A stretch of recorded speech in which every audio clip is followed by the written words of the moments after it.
Today, I'm going to show you guys how to motorize an Old Town kayak 3 different ways. First, our Universal Versa Rudder.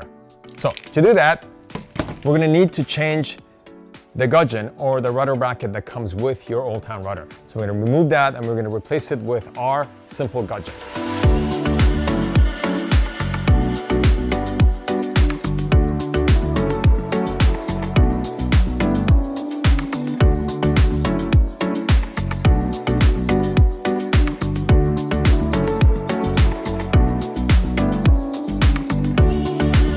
All right, now that we have the rudder bracket exchanged for our Simple Gudgeon, we can go ahead and put our Versa Rudder that has a 10mm pin into that gudgeon. The full installation and assembly for this rudder is on our linked below, so check that out to get it to this point. But once you've got your motor on your rudder, very simply click into there and lock your rudder in place. Now I do have my lines, I'm using the Old Town lines, and I do have them prepped already and sized. What I've done is I've crimped some Kevlar line to their existing line. You can do the same thing, or you can replace the entire line because you will need a little more room from the original rudder that comes with the kayak. So I'm gonna go ahead and put that on there. And that's it, guys, it's that simple. So now we obviously run our cable to our battery into the back of the kayak, and we got to put our pull cord up there so we can pull that rudder up when we need to and release back with gravity into its place. That's it, it's as simple as that. All right, the second way is with our power pole adapter. In this case, we're going to close our power pole adapter down, lock it down, and use the rudder for steering. Installation is very simple. Again, the assembly of this adapter is linked below, but once you have it on, very simply, this kayak does have a power pole plate insert here, so we're gonna just open that up and put our power pole on there.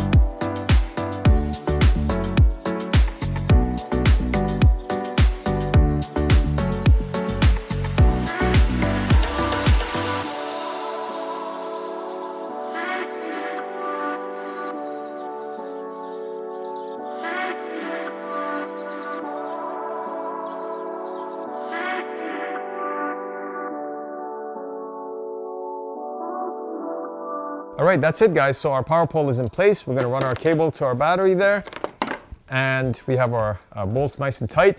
There are a couple of features on here. Right now I have this locked, but you can see because of this pattern on this kayak, it is sort of pointing a little bit sideways.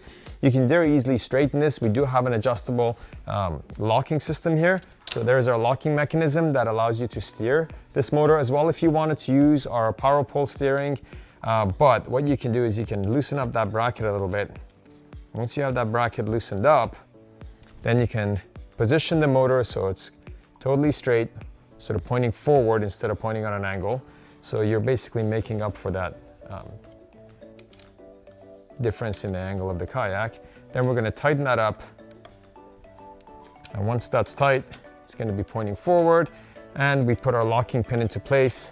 And that's it. It is now locked to the forward position, and you can use your rudder to steer as your adapter is now locked in the forward position. So that's it. That's the second way, very simple way of motorizing this. The third way to motorize this kayak is using the RailBlaza Hexx mount. The RailBlaza Hexx mount, again, very easy to install either on tracks or on anywhere on your kayak where you get about 3 inches of flat surface. Full installation of the RailBlaza adapter is on our website as well, linked below. Here, I've got one of the plates on my left side track. So very simply, I'm gonna plug that Hexx ball in there, lock it down, and I have my motor on here already. So very, very simply, I'm gonna plug that in there like that. My tiller steering for steering my motor, or I can lock it down and again use my rudder. In this case, because the motor is very forward in the kayak, it is a good idea to lock it down by tightening these bolts and use your rudder for steering.